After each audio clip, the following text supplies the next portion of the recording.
session that's 100% right? We have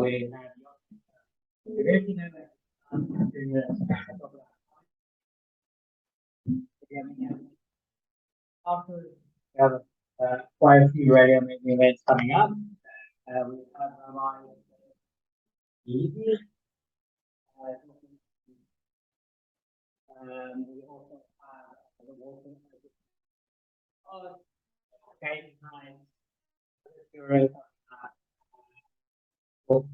away every week about if you're not ready for the group after your set talk, and we should and of course hello with yourself, we'll take it away. Right, so obviously thanks everyone for coming. Just wanted to prioritize the things that about climate change that I was thinking that everyone here would be interested in, the things that I'm interested in, and things that are like most important to know about the topic. So I want to try and just take like 40 minutes, maybe a bit less, to go through everything, and then we'll just keep questions for the end because there's a point I wanted to make at the end.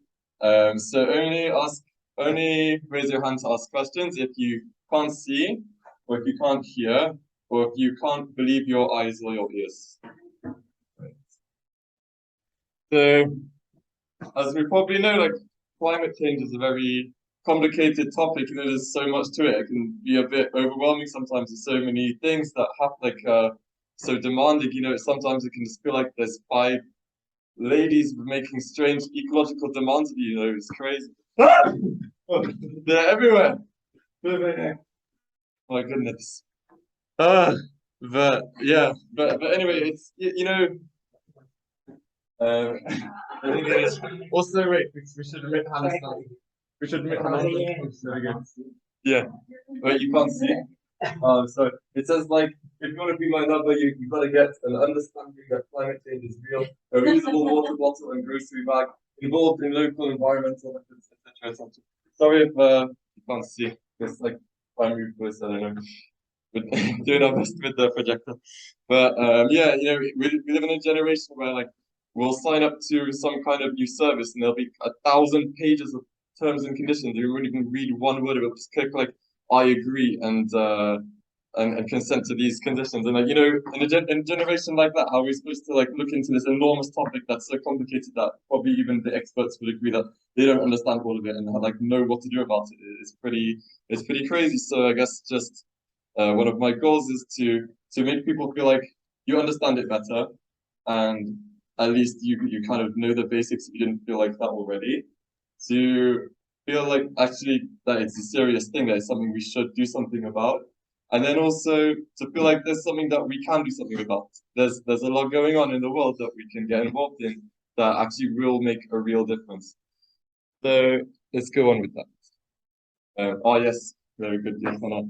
So just what we're going to be discussing today. Before we read this slide, yeah, amazing. Yes. So first of all, just like the science, what we know about the climate, what's happening, what we think will happen, what we think the consequences of that will be, innovation, what has been happening so far to try and mitigate climate change, adapt to climate change, what has worked, what hasn't worked. Really just like some main things, and then discussion at the end. So yes, let's carry on. So first of all, this is it's important to know this is like really basic. So I thought I'd start here. But you know, in the beginning, people really did say that climate change isn't happening. You know, that the world is not warming up. This is kind of where it all comes back to. This is the graph of temperatures. It's taken from, this is from NASA, by the way.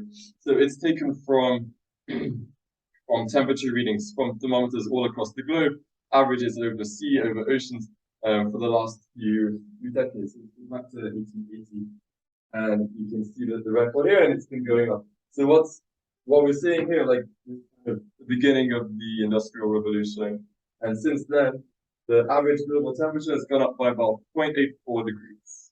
So far, in this very short space of time, it's probably the quickest that it's happened in recent history, in recent millennia. It's gone up very fast, and climate change. People who say that climate change isn't happening, they've stopped saying that now. They're saying more like it's not us who's causing it, or it is us who's causing it, but it won't be so bad. Things like that, because it's now very undeniable that the globe is heating up. Yeah, keep you going when you're doing it. Thank you. So, if it is humans causing it, this is the mechanism that it's going to be. It's called the greenhouse mechanism. Apologies, the greenhouse effect. Apologies to climate scientist Ilana, who already understands this. But if this is just basic, we have to get through it. We have to understand this. So, just to understand why we think that it's humans heating the climate. So what happens is there's something called greenhouse gases, which probably people know about. Carbon dioxide is the main greenhouse gas, and a lot of human activities emit carbon dioxide. So what happens is carbon dioxide is found in the atmosphere. So without greenhouse gases, like the moon, it doesn't have greenhouse gases. The temperature on the surface is extremely cold. Like all the heat just goes back out into space. Mars doesn't have greenhouse gases as much as Earth does. The temperature is much, much colder. So this is how it works. So the sun, it's sending us mostly visible light, mostly like energy in the form of visible light that we can see. And that mostly penetrates through the atmosphere. So what it does is it heats the surface of the oceans, the surface of the ground, the oceans heat up, and they send heat back into the atmosphere. And what happens is greenhouse gases, their chemical properties are such that they absorb heat, they absorb infrared radiation. They let visible light go through and ultraviolet light go through, but infrared they absorb. So some of it they absorb it and then they'll radiate it back out. Where are they going to radiate it back out to? Some of it goes back out to space, some of it misses the greenhouse gases, some of it actually gets radiated back down into the atmosphere, and it's because of this that we have a stable temperature that's livable, that's like it's not just one big frozen moon like you have a lot of in the universe. But unfortunately, what happens is if you upset that imbalance, you add more greenhouse gases, more heat, more of this like energy is going to get trapped in the atmosphere. Global temperature is going to go up like we saw. Yes. So we actually take us back one. Can you scroll up? That's the wrong way. The way. And back one. No. Keep going. Onwards. Okay. Yeah. So this is important to see. So this is records of glaciers.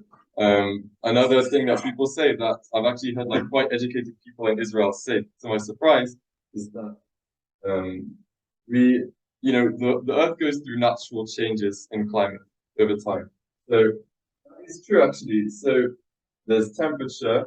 Temperature is the red line. You can see it's changing throughout thousands of years. This is thousands of years.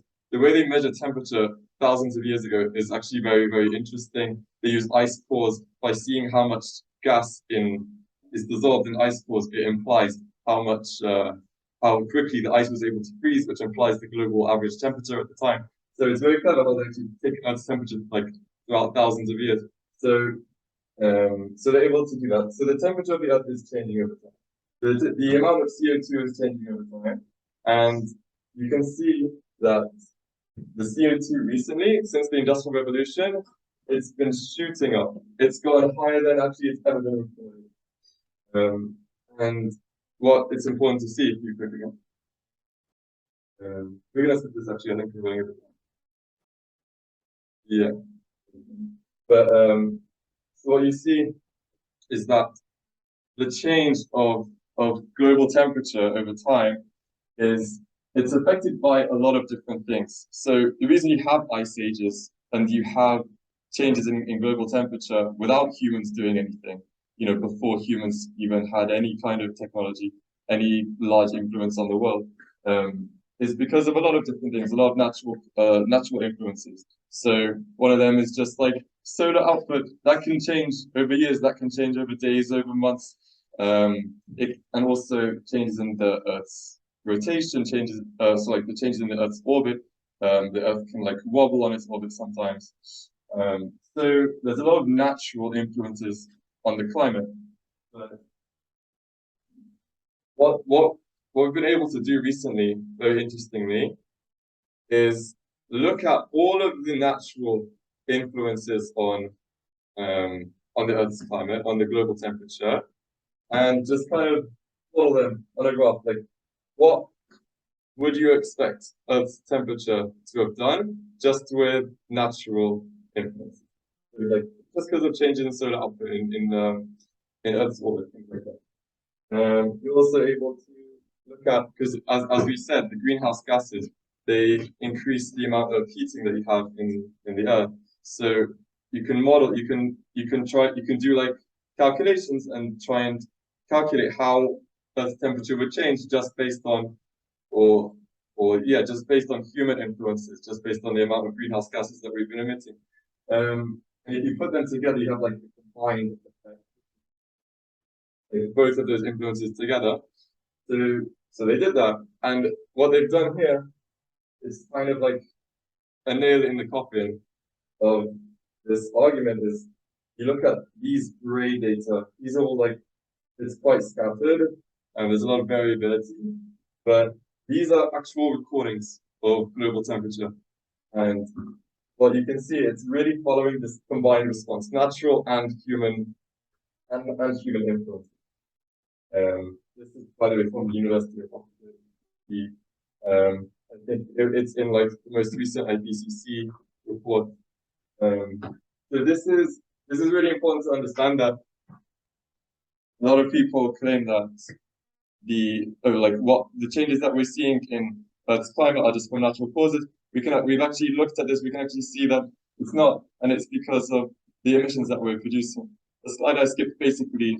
It was basically saying, I want to like keep on time, but the slide I skipped was basically saying that we can use carbon dating to see where the carbon in the atmosphere came from. Carbon dating is a cool technique that they use in archaeology to see how like old something is. We can see that the carbon dioxide in the atmosphere is like fossil-aged carbon that has been released, which is also a very strong argument that it's humans causing climate. So how are we doing? I think we're running a bit behind. Let's see. Okay, fine. So yeah, it's all very well saying, okay, yeah, climate change is caused by human beings, but like, is it something that's going to concern us? Is it something that we should go crazy about, that we should take action over? I remember I was working in the UK Department of Business, Energy and Industrial Strategy. They showed me this slide, this picture graphic. I split it into, it didn't quite fit on the slide, but sorry, it's a bit hard to read. But yeah, this kind of affected me a lot. This is like the expectation for how much damage we would expect to happen in the world based on 1.5 degrees of warming above pre-industrial levels. And how much based on 2 degrees? What would happen if from the extra 0.5 degrees? So as you may or may not know, the global official target to reduce carbon like all kinds of emissions and stop climate change, warming to 1.5 degrees. And why? So this is what happens if we let it go to 2 degrees.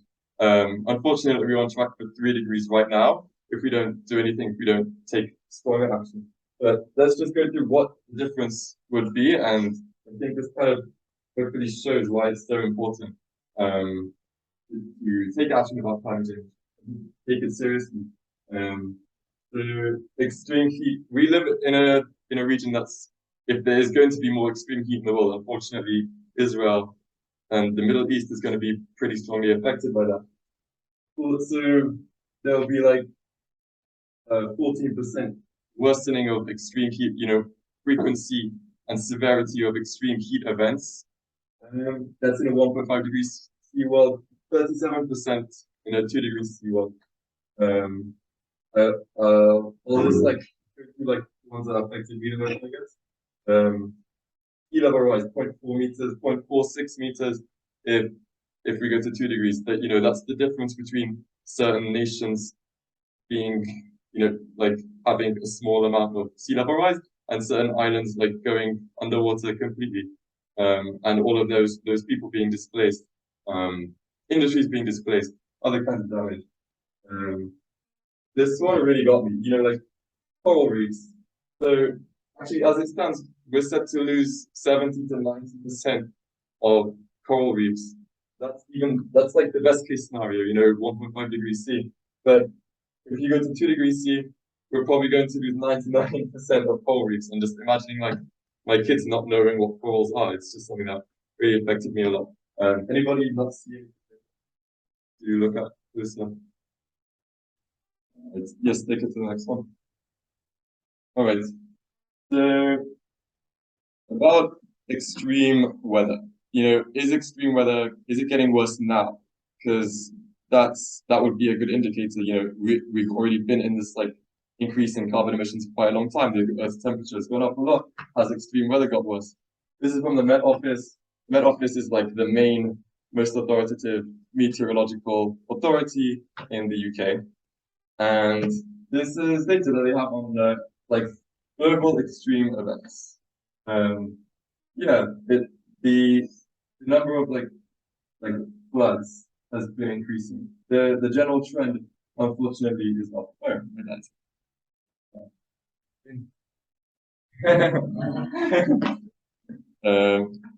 Hi, Dad. So what that unfortunately means is more cost. This is from Statista. It's from data from all over the world about the loss and damages from weather events. And what you can see is that since year 2000, there was 1.678 trillion, dollars lost to the world, the global economy from extreme weather. And then the decade afterwards, 2.5 trillion. So you can't say that was climate change, because things like this do change over time. But it kind of, if you want to click again, yeah. So like it has almost doubled, and oh, what's going on? Oh, it's not you. Yeah, no, it has almost doubled, and just I think the point that I want to make is that it makes sense. It makes sense that if you change the global climate very quickly, things are going to go wrong. Things like that were steady for a long time are going to become unsteady.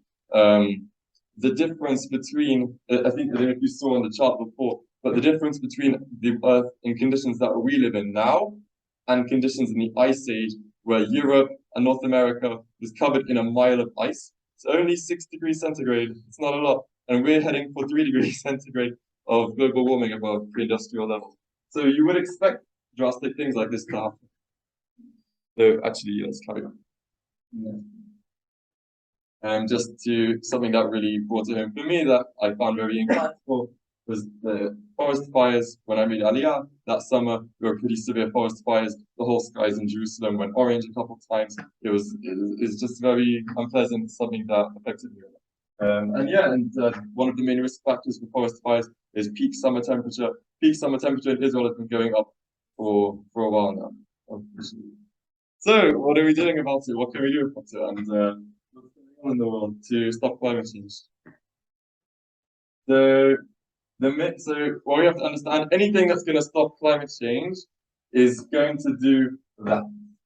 It's going to take the greenhouse gas emissions down to net zero. So we're not emitting more greenhouse gases than are being absorbed.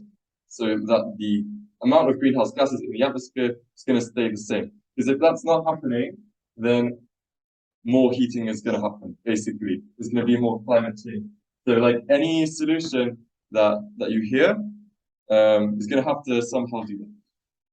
Next slide. So actually, I'm still going to do this slide, but I think actually I found out a bit more today that I wasn't expecting. But a lot of people talk about plastic waste. So actually, you go on websites, you'll see what can I do about climate change, and you're going to see like people saying, oh, you can like use less plastic. I was once at a Shabbat meal, and I was like talking about climate change, and someone was like, oh yeah, like plastic, it's terrible. It's like it's actually plastic is a terrible pollutant and it damages ecosystems, but it's not really part of the global energy balance. So it's something that people get confused about a lot. So it's still extremely important to do, but it's just it's just good to know that they're separate things, I would say. Actually, so today I'm gonna say what I found out today. Right, so like the whole idea of not idea, like the whole concept of climate change is that you're changing the amount of greenhouse gases in the atmosphere so that the energy that comes into the Earth's like atmospheric system is like so the amount more of the energy that comes in being kept and because of those greenhouse gases and less of it's escaping. So if you have like more plastic bags piling up like in forests, in the streets, in the oceans, if it's not greenhouse gases in the atmosphere, it's not affecting climate change. So that's We consume less. yeah.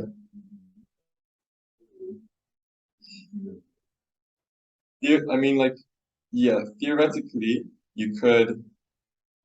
I mean, right now, plastic production is from oil production, and like actually production of plastic, it does produce greenhouse gases, but it's the same as all other industrial processes that we're gonna have to decarbonize. So like, there's gonna be green ways of producing heat and green ways of moving things around and green ways of producing other chemicals that we're gonna need in industrial processes. So we're going to have to learn how to do that. We probably are still going to be using plastics for a long time and hopefully much less and hopefully much less pollution.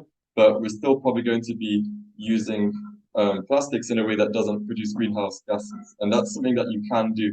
You can take oil and make it into plastics without producing greenhouse gases. But actually something that you can't do is have plastic waste damaging like huge amounts of undersea like plant life that is supposed to be absorbing carbon dioxide. And if you're gonna kill all of those marine ecosystems, then it's gonna make global warming worse. Yeah. Okay. So yeah, like we see that like climate change is really bad, right? So why can't we just like stop emitting carbon dioxide? The Extinction Rebellion protests that happened recently basically called on the earth, like called on the government to get to net zero carbon emissions by 2025. Basically, just saying to a lot of industries, like the only way to do that really would just be to shut down a whole load of industries and just not do them anymore. And I don't think that really can happen. And the reason why is most of the CO2 that we have is from like, so it's produced by this reaction. This is simplifying, you know, it's not just getting loads of graphite C and burning it. It's like this reaction is happening in all different kinds of reactions, but this reaction is always happening when we do what? Wait, that's the chemical engineer. What happens when we do this reaction? But a little bit. It produces energy. So this reaction, like the reason we've been doing this reaction so much is because we get from it energy. And you want to click again? Yeah, energy is extremely important. This is like little Gemara that I like to remember when I talk about energy. So it goes back to the siege on Jerusalem by the Romans. It's Maseches Gittin Daf Nun Vav Amud Aleph. So the siege of the Romans on Jerusalem, there were three wealthy people who volunteered to help the Jerusalemites and supply them, you know, based on just their wealth that they'd amassed. So one says, I'm gonna feed them body. The other one says wine, salt, and oil, all really good stuff. One of them says, I'm gonna supply them. It says not if you want to on TV. The Rabbanan praised the person who said, I'm gonna supply wood. Why?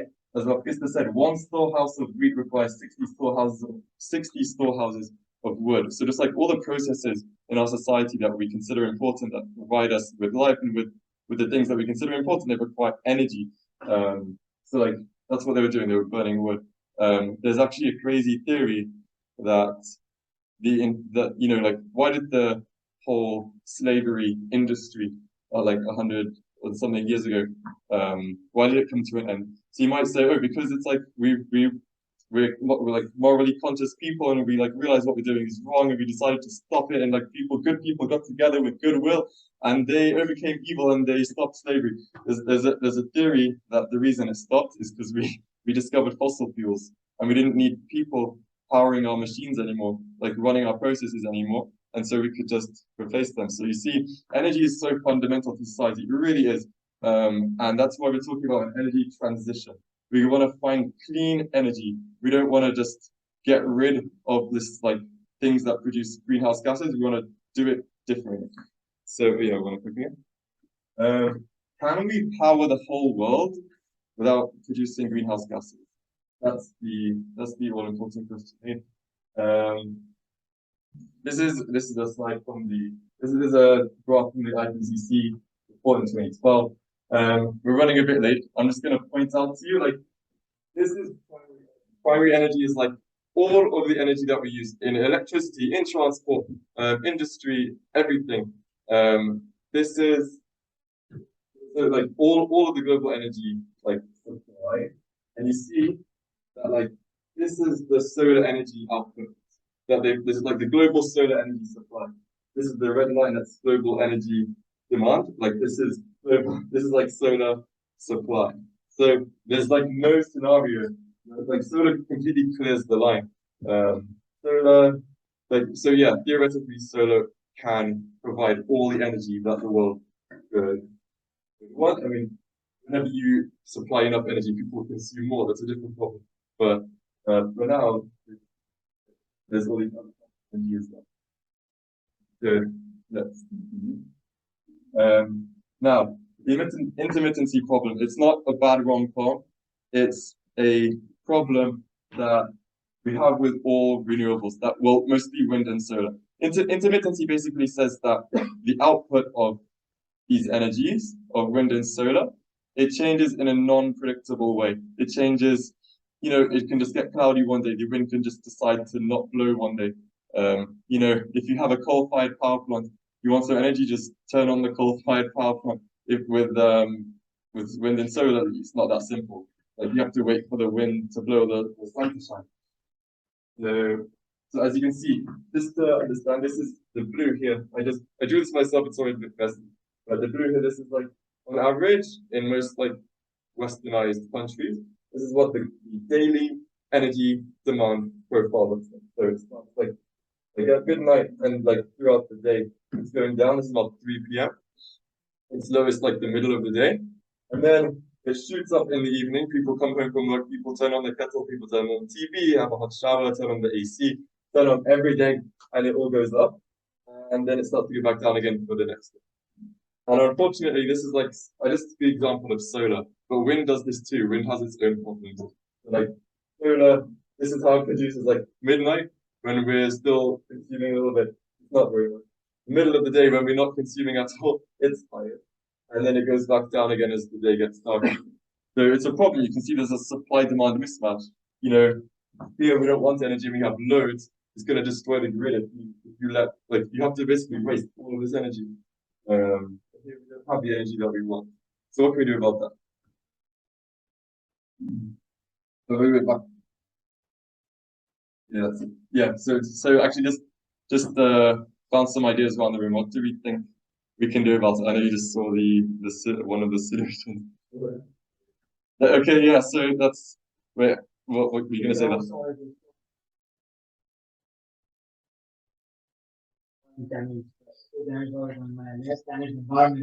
Okay. Yeah. So I have I wouldn't even say it's a pet peeve. I have a raging fury about natural gas, but we'll maybe leave that to the end. So wait. So you mentioned energy storage. Let's go to that one. Can I do this? It's very important. I think we do that, and then we do that. Yeah. Right. There we go. So energy storage. Basically, what energy storage is, it's not quite what actually it does. It's not going to be like a flat line like that, but I just wanted to basically communicate that what energy storage is like, let's store energy when it's produced, and we can use it when we want to use it. So it's like, you know, it's fundamentally a good idea. The world is obsessed with energy storage. It's actually probably the main solution to the intermittency problem that we're investing in now. People like it because it's easy to regulate. You know, you've just got it when you want it, almost like how fossil fuels work. And it's easier to predict. So I'm a chemical engineer. Like I study energy storage a lot. So we're just gonna like do this slide a little bit. So just click again. So I just wanted to show you some cool technologies in energy storage that are coming out. There's actually like hundreds, like there's actually a lot, but some that I find really interesting. This is a flywheel. So actually they had flywheels in Victorian times. Flywheel basically, it's you have a machine working and then you like transfer some of the kinetic energy into a flywheel. You basically make this heavy big thing spin really fast. And while it's spinning fast, hopefully it's not, and it's hopefully really well oiled on the axle, and there's hopefully not too much air resistance, and it spins fast, and it's not going to lose that spinning energy, the kinetic energy, to friction, and it's basically storing energy. Like when you want to extract the energy again, you can like connect another axle to it and take the kinetic energy and use that in a generator, or just have a generator connected straight. And this is interesting because it's all mechanical. So you know, a lot of energy storage that we're investing in nowadays is batteries, and batteries are like chemical based, and they use a lot of rare earth elements, and they can be complicated, they can be expensive. This is all mechanical. It's all very old fashioned, and it's really hard to damage it. One of the things that with batteries is if you charge it too fast. This is good to know actually. The fast chargers that you can get for your phone, it will destroy your battery much quicker. Batteries don't like to be charged quickly. They like to be charged and discharged slowly. So it's not really a problem. Flywheels provide a service where you can like charge them up extremely fast, spin them up really fast, and like take the energy out, like spin them down really fast as well. And so we're probably going to be using this on the grid actually. Oh yeah, next one.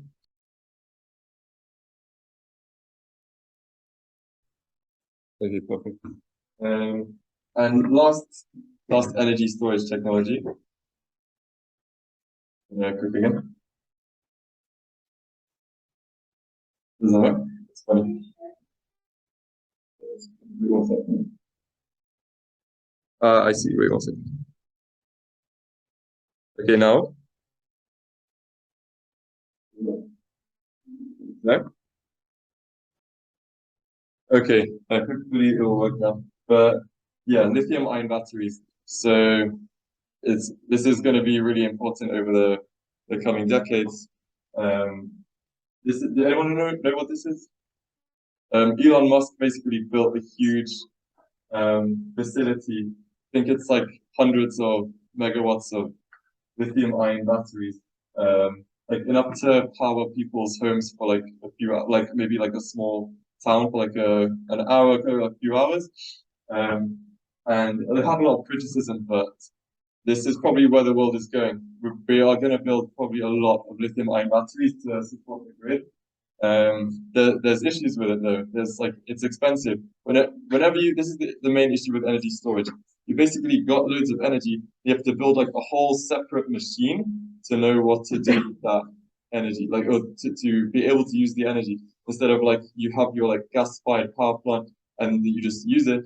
You just use the energy. Like you have to have your gas-fired power plant and a big battery, and like to build this whole extra facility, it's going to be expensive. Also lithium-ion batteries, I don't know if anyone has heard about, like materials like cobalt.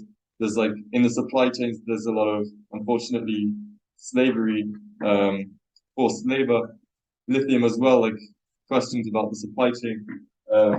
But it looks like this is the best option we have. It's like it's probably one of the cheapest ways that you can store energy, and it has quite a high energy capacity per kilogram of battery. So yeah, there's issues, but looks like that's where we're going. Okay, wait, let's go back a bit. Let's see if anybody has any more ideas. And then we're running a bit behind, so probably have to. Yeah, any more ideas? What can we do about this mismatch of supply and demand? Yeah, go for it. Ah, there we go. Okay, like let's look at this. Oh, you guys are good. There's this thing called demand side management. Instead of managing the supply side, instead of like saying, okay, we're going to produce, Esther doesn't look happy. But instead of managing the supply, okay, we're going to supply like when you want it by like having a battery that's going to like store energy until you guys want it. We're going to just say, okay, don't consume energy then, consume energy then, and there's actually it's a very interesting developing field. There are large, heavy, energy intensive processes that use a lot of energy that actually maybe you could just not run it then and just run it when there's a load of wind or solar energy. So for example, like smelting aluminium, it uses so much electricity. I think one of the main reasons why aluminium got cheaper, one of the main reasons why aluminium is produced mainly in Australia and Iceland is because they have really cheap electricity there. So electricity is like such a big part of that process that maybe we could just switch on all those factories when we have too much energy. There's other processes I heard about. Maybe instead of like air conditioners that basically work like how a fridge works, it's basically just use a load of electricity to just like compress and expand some refrigerant gas inside a closed system. What if you could like take energy when it's available, freeze a load of ice inside a big freezer bag, basically, and then like that's when you have energy, and then when it's like hot and you want to use it, you just blow air through it, melt the ice, and use it. So it's a very interesting field. I think it's probably I think it's probably unrealistic to say okay like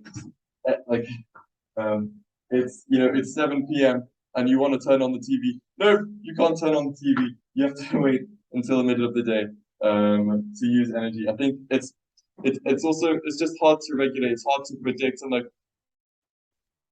and with all like the best intentions in the world, like what if you plan everything really well and then it's just like you just really need energy like maybe for all kinds of things and it's just not there. It's just it doesn't feel very safe to use that. So it's probably going to play a role, but it can't be a whole solution.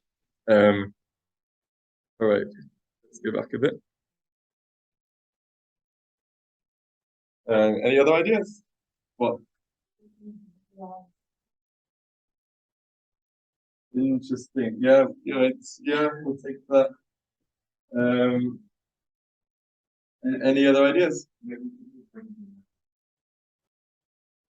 Move away from an industry and use other services.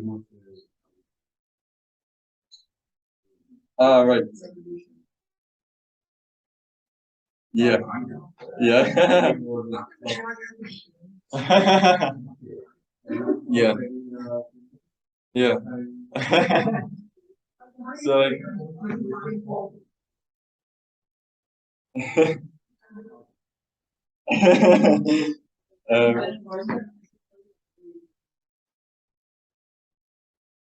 having what? You got TV? You got TV? It's crazy. Wow. You didn't get vaccinated? I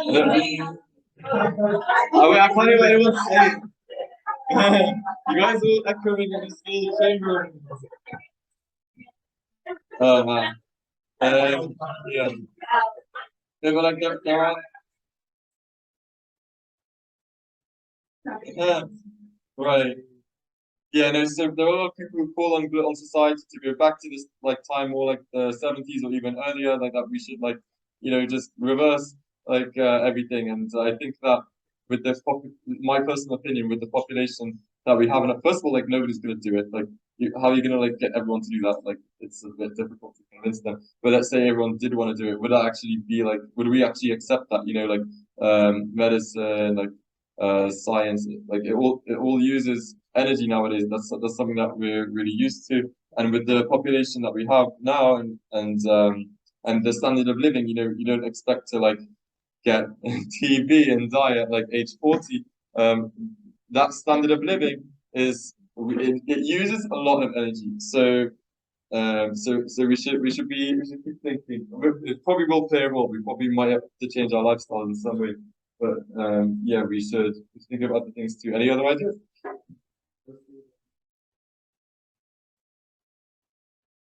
Okay, yeah. So nuclear is an interesting one. We'll probably come back to that at the end. Hydro, I don't know if you saw on the chart before, it was a little bar for hydro, and it was like, here's the global electricity demand, and here's hydro, it's like that, because we basically already built all the hydro that the world has to offer. And actually, the problem is now with changing rain patterns because of climate change, that is going to become less stable, unfortunately. Yeah, so what were you going to say, Lana?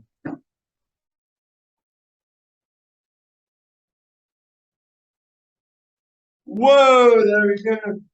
Okay, interconnectors. So, like, what if other people have energy to give us at different times that they don't want it, and we can just buy from them, and we'll have it when we don't want it and sell it to them? Yeah, what are you gonna say?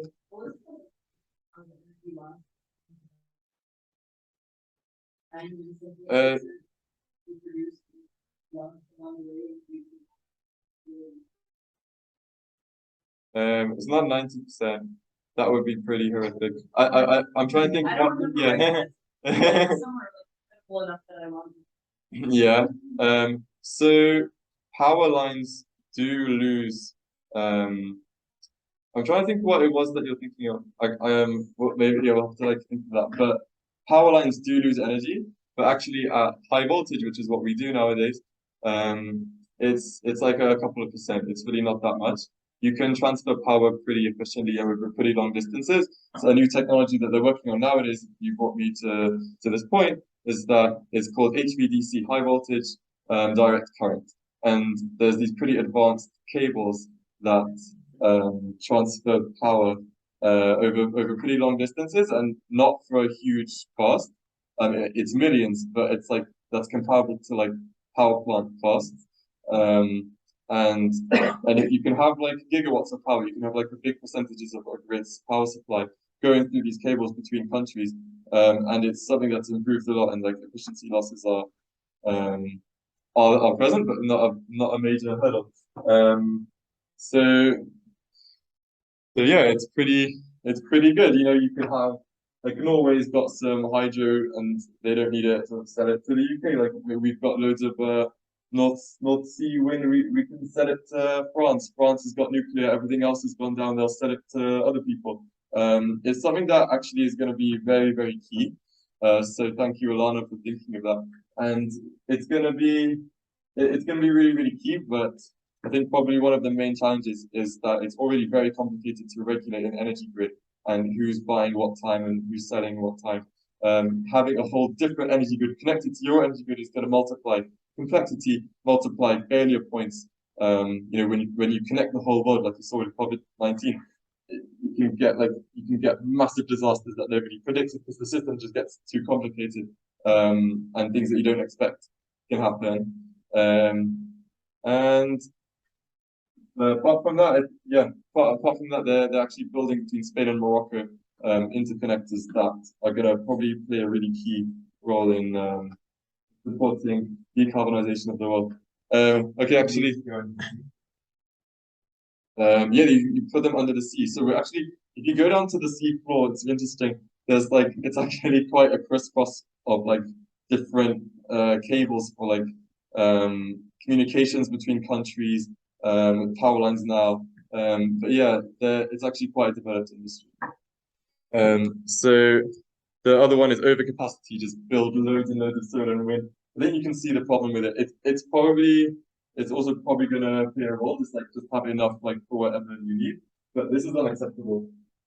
Like you can't waste that much energy. It's not economical. It can even be dangerous. If you're curtailing renewables by like grounding all that electricity, you start electrifying the ground, you start producing noxious gases, you start harming the surrounding. So yeah, that's got problems too. Go through all of these. Like I just figured like chocolate's really tasty, so like they're probably gonna figure out how like it's probably gonna play a role somehow. Yeah. But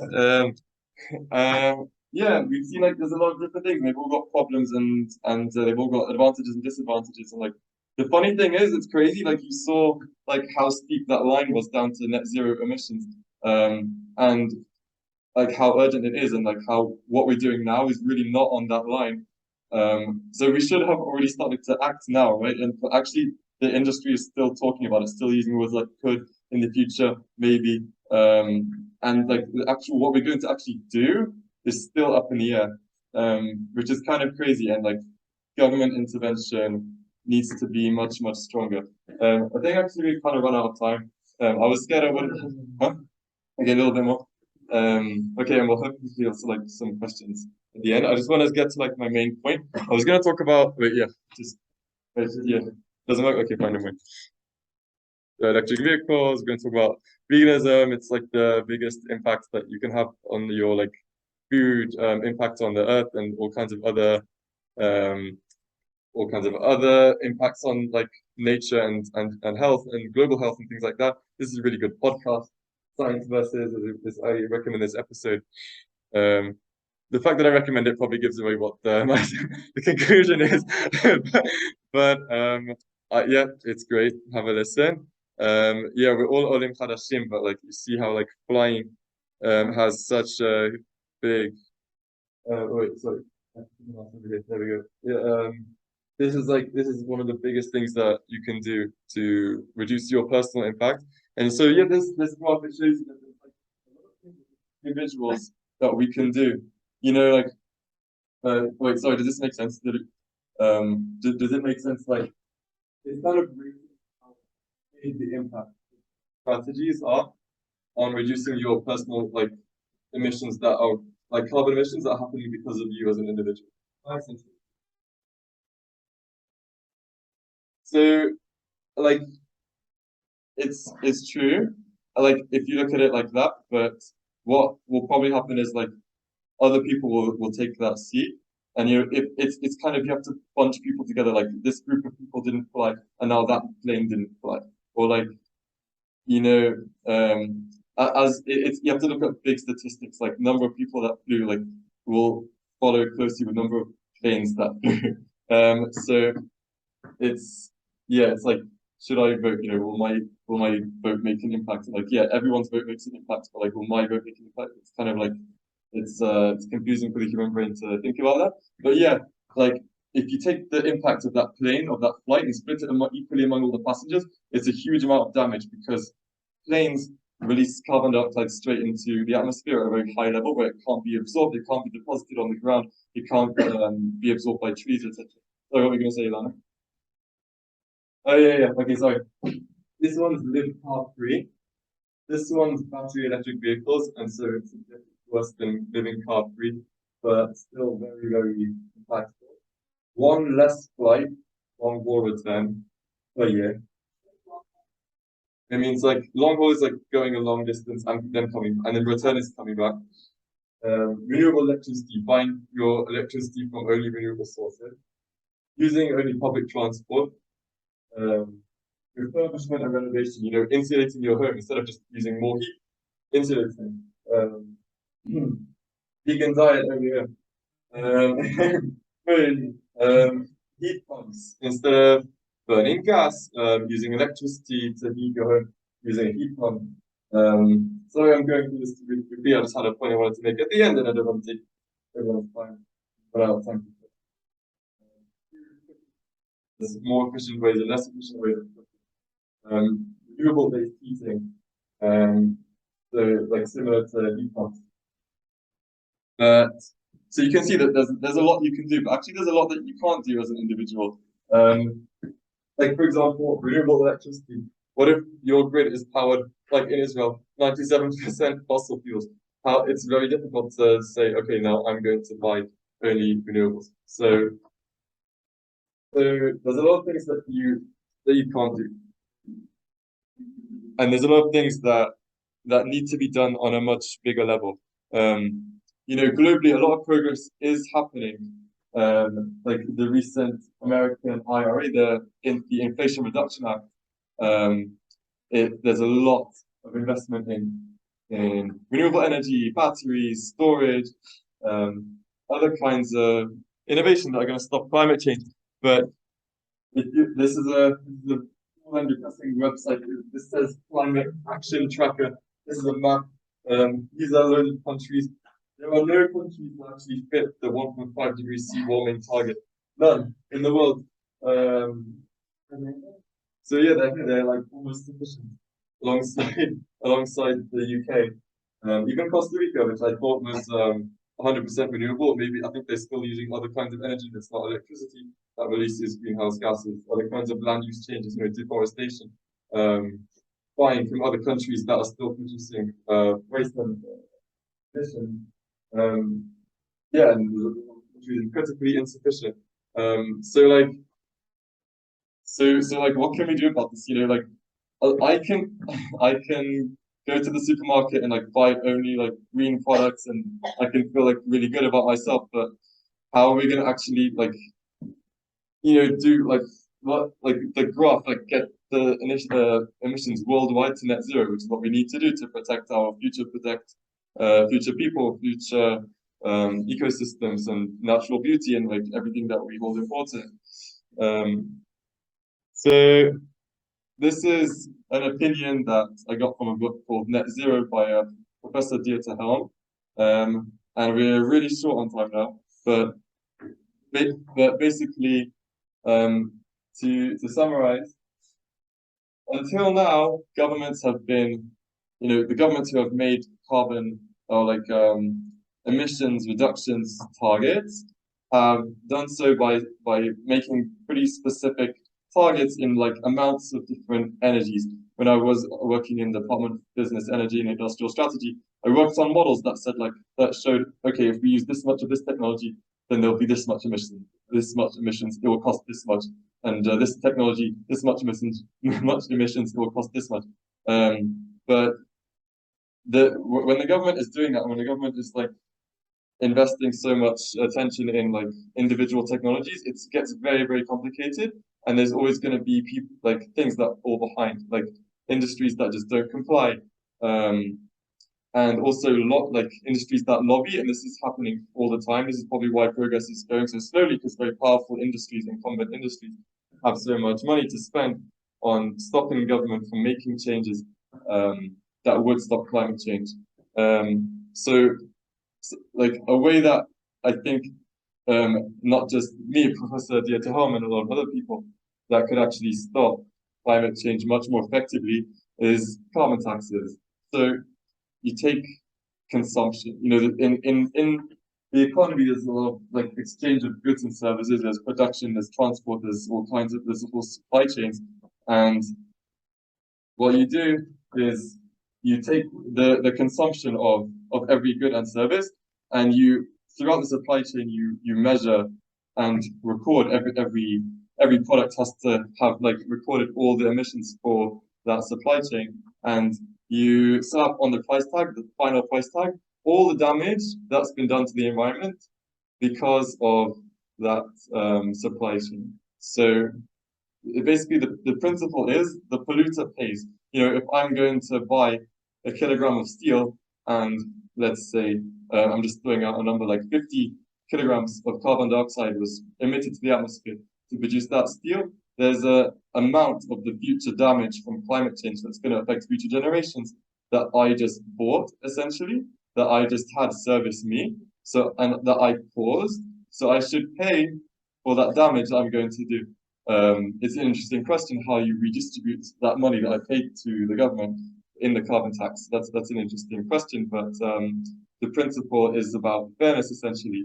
And what that does is it incentivizes innovation, because if the more polluting products cost more, then people want to buy the less polluting products. It's much easier to not fly 3 times a year if you see the damage that your flying causes than if it's just cheap and you can just give it whenever you want, and it's tempting to just do it.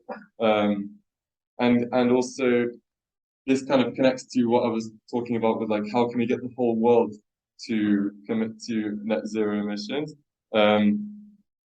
If you charge other countries to sell you, if you put a tariff at the border on the product that other countries are selling you a product, then suddenly you see that like in your country the dirty product, it costs more. People want to buy the clean product from your country, and the foreign exporting government selling the product, they see that, oh look, they're charging us at their border for our product that we're selling there.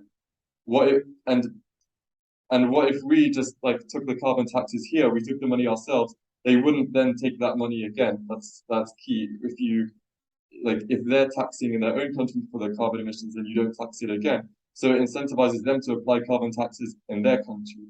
So because you're taxing does that make sense? I don't know if I explained it, but yeah. So if you incentivize them to apply carbon taxes in their country as well, you're influencing other countries as well. You know, like the reason that deforestation is going so fast is because beef is like a major cause of deforestation worldwide.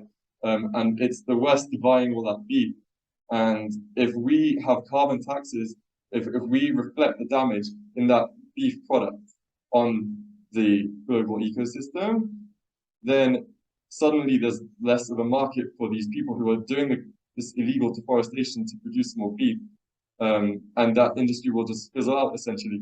So it's a combination of like goodwill and good political will to stop climate change, and just allowing the market to force the economy in the direction that we want it. Sorry, I ran quite over time, but just to summarize, the main idea of this talk was to inform you. I hope I like helped you understand more about like climate science and how we know like global warming is happening, why we think it's going to be bad, and something that we should act on, and also to make you feel like there's a lot we can do about it. There's a lot of global that there is a pathway that we can take, like as a species, well, as a country, as people, as a species, to stop climate change. It can happen. The political will just needs to be there.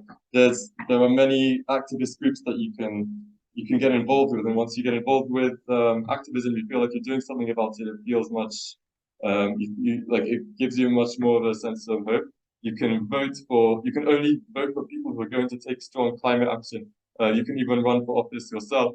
And yeah, I hope that I hope that everybody here feels that we have a lot of work that we can do, and that we feel lucky to be in this generation that has so much power to sway the future of humanity one way or another.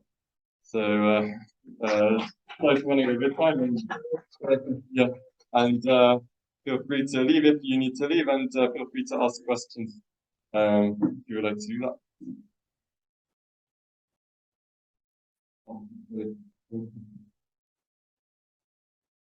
Yeah, go for it.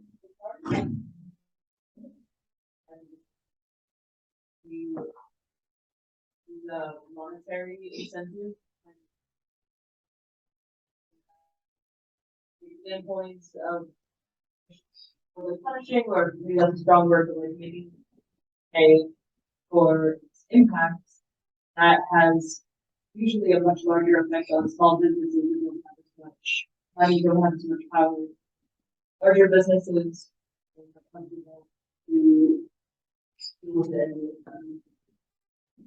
Yeah, interesting question actually. I think the way I think about it, the way I understood the concept is that carbon taxes will fix a cost that's going to be universal for the whole economy, and maybe eventually for the whole like global economy onto a product because it does this much damage, right? So it's almost as if, yeah, that's exactly the jargon they use.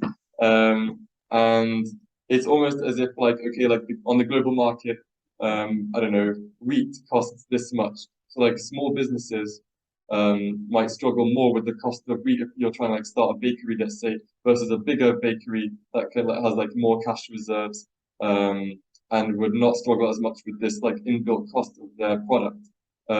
So what it means is like you can like how much do you try and I guess like the idea is it costs that much for everyone, and if you let people decide, oh, we're a small business, we should get let off of this carbon tax more. Oh, we like have this disadvantage, we should get let off of this carbon tax more. It becomes difficult because suddenly everyone demands to be let off, and it doesn't do anything. In the UK, there's taxes on diesel because of the environmental damage that it does, but farmers manage to lobby and get like this category of diesel created called red diesel, which is they don't get taxed for it basically because like we're farmers that support British farming, and as a result, there's like a lot more environmental damage. So you kind of have to apply it in a blanket way, and eventually the cost.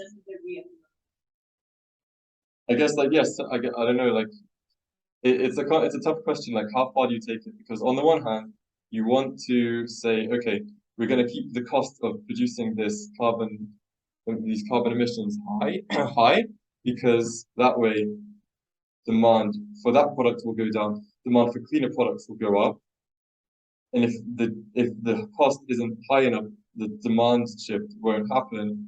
On the one hand, you want that, but then like how far do you take that? You know, like certain products are going to get much more expensive, and there are people who are already living on the poverty line, and you know, are you going to implement this policy that's going to push people into a state like an unacceptable, like unthinkable state of living? And it's a very difficult question because like climate change is also going to do that, and that's how I think about it.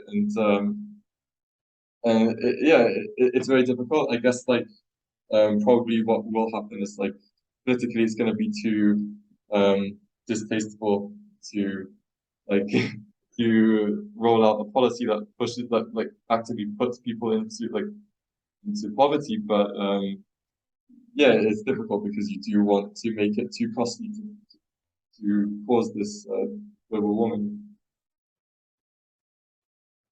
Yeah.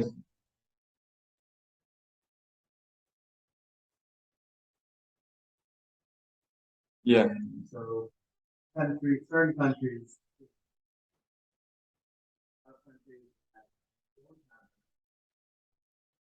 because they don't use too many easy sheet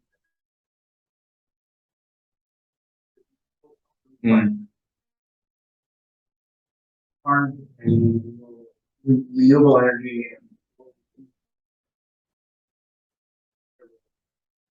Yeah. So I guess is your question like How like we're talking about oh say Africa. um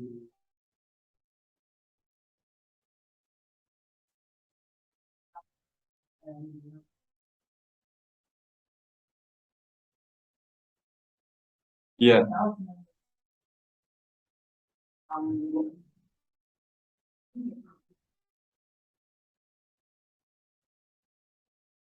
yeah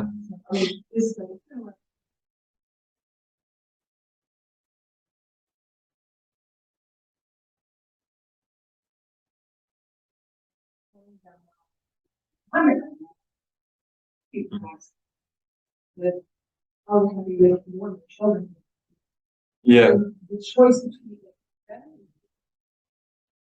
yeah so you're saying like how okay, I think like there's two different questions. Like one, should we be paying them money to help them decarbonize? That is a big question that we're asking like on the global political arena. And I think basically the answer the conclusion they've come to is yes. Like countries around the world, poor countries around the world are going to need money to decarbonize because like initially it's going to be expensive. Fossil fuels remain cheaper in a lot of different applications than renewable and like non-emitting processes and technologies.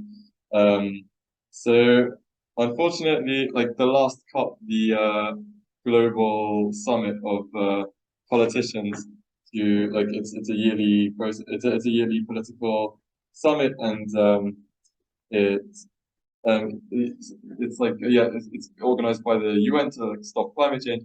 And the last one in Egypt was all about loss and damage, which is like a similar idea. You know, like the poorer countries, unfortunately. So first of all, they don't have like this developed like technology. Maybe they're going to want to just develop quicker, and they're going to want to use the cheapest options. But they're also, unfortunately, well, yeah, also they didn't produce most of the global warming that's already happened. That was mostly the West. But also, they what was it they're gonna be hit worst by climate change. Just their geographical location is such that like a lot of sea level rise is gonna hit them the worst. A lot of extreme heat is gonna hit them the worst.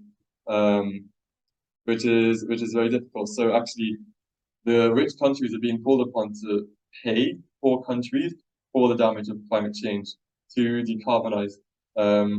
And yeah, like it's a big debate because like a lot of countries pledged a lot of money and didn't give it, and I think the UK pledged like I think a total across all the countries is like 100 trillion US dollars, something like that, to pay, and they like paid like 1 trillion.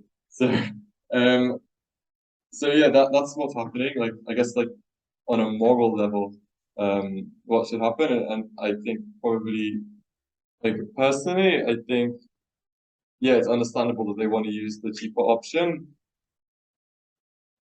but again, like going back to the border taxes and carbon taxes, you know, like should we buy like exports from that country? That's really what we're talking about. We're not talking about like going to their country and making them decide what technology to use. We're deciding what products we buy from those countries that want to develop, right? Did I get your question right? You know, like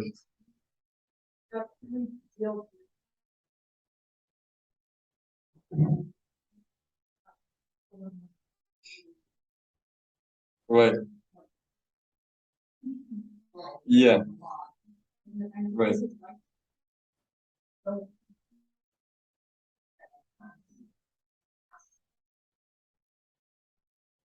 yeah,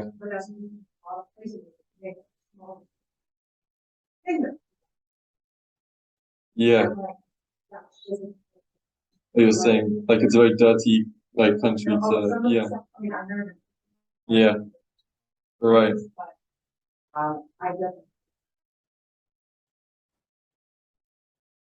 In the West, relations on, like, you don't, I know, right, that's how you ask like, the air quality is still good enough. I'm really small city that we are somewhat. yeah, The atmosphere. yeah. We just, So like, what can we? So your question, I guess, is like, what can we do about that? Or,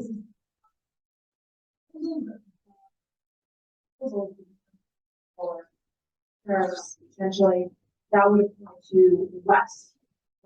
Deal with okay. So like, yeah, I think it does matter that we talk about the West and what the West does, because still, like most countries that are developing, most of the revenues that they can make, I mean, it's slowly changing, but most of the revenues that they can make is actually by exporting to the West. You know, China developed so fast by basically becoming the West's factory. You know, like so much of industry is there, like everything is made in China, and it's not crucially important. It's fundamental to their development, what they're selling to the West and to developed countries. I think that's where this argument really comes from. Yeah, we can't stop like what they're doing apart from that, and you know we can't control that. But if you say to them like, yeah, if you produce your steel like that, if you produce your beef like that, if you produce your I don't know, chemicals like that, we're not going to buy it, and we're going to buy our own, and that's going to make an enormous difference to the global carbon emissions. But also, actually, it's not quite true. Maybe it's a bit of a surprise, but like India made a net zero pledge by 2075. It's much too late. It's pretty terrible, but you know, it's something. China by 2060, it's also too late, but it's not nothing. In the next year, it's forecast that 300 gigawatts of solar panels are going to be sold worldwide. Anybody want to guess how much of that's it's all gonna be made in China, basically. Anybody want to guess how much of that is staying in China that they're going to use themselves? 300 gigawatts. 1 gigawatt times that by 100 is 100 gigawatts, and the other 200 is going to be sold throughout the world. You know, China and India, they are huge emitters. They are well behind us, but they're like, wait, where are they up here? Let me go backwards. Oh, where's my mouse? Here we go.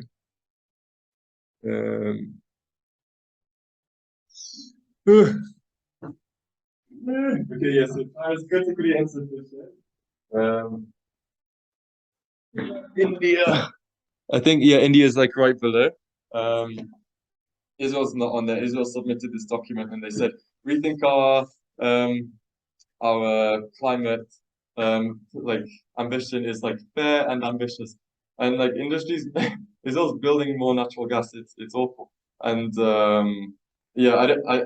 and like they have a net like a 30% renewable electricity by 2030, which is like nothing. And like I don't know why they think that it's fair and ambitious, but that's fine. Anyways, back to like China and India. Like right now they are critically insufficient, but I guess like what my hope is that if we do take on like if countries do start to stop saying could and should, because of political will in the home country and because of good policies, if countries actually start to put this into practice, other countries will follow much more quickly because nobody's actually done it yet. No country it's called a large complex power system has actually brought renewables online above 30% of the power system yet. Nobody's done that yet, even at this late hour. And once a country does that, I think it will other countries will go, oh, we can do that, and things will hopefully change much more quickly. That's what I'm hoping. It's like, I guess, it's pretty bad right now, but it's like not all doom and gloom, and like with enough political will, we can make an enormous difference. That's the approach I have. Last question.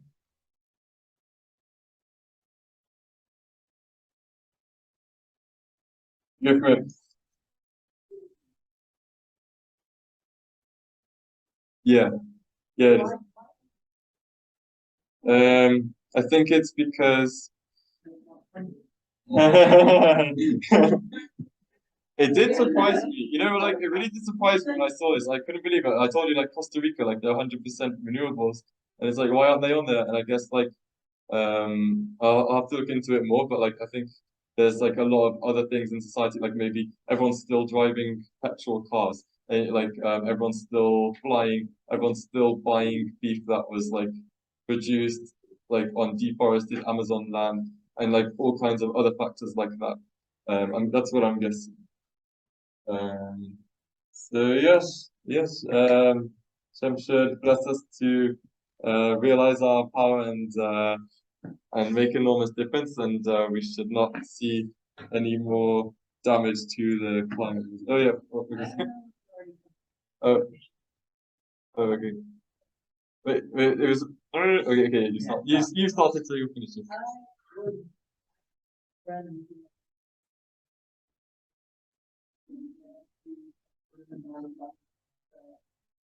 Yeah. Yeah, perfect. Yeah.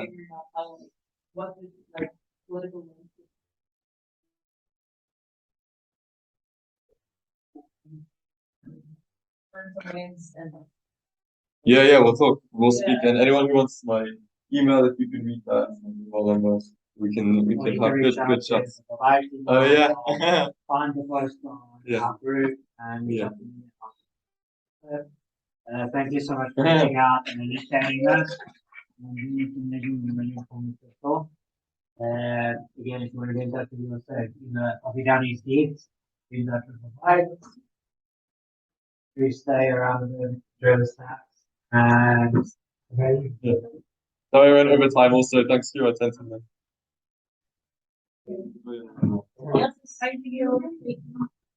What? Thank Joke about you. that. This is a big never married. No, it's not. No. Oh, wait. Oh yeah, yeah. Oh, sorry. Yeah. Good. Good. There you go. We're exciting. Writing demo. I am sorry. I can't read most of them. Oh, cool. Yeah. Yeah. Yeah. Yeah. I hear this like a lot been spoken about. A lot, but better on this.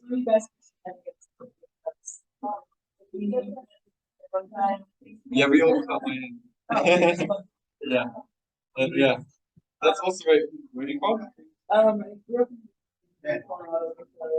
Wait, what's Colorado again? It's like it's like the United States.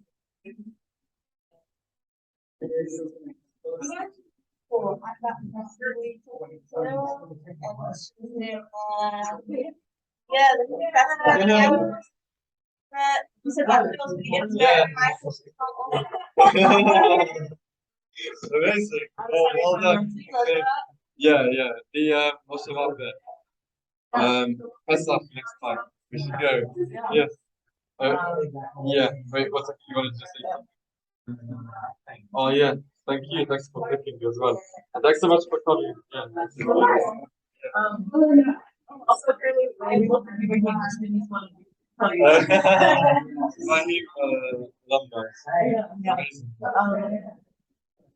studying environmental science. That's Yeah. my reason. And I want to Yeah. like. So did you honor in grade lesson with us? Yeah, yeah.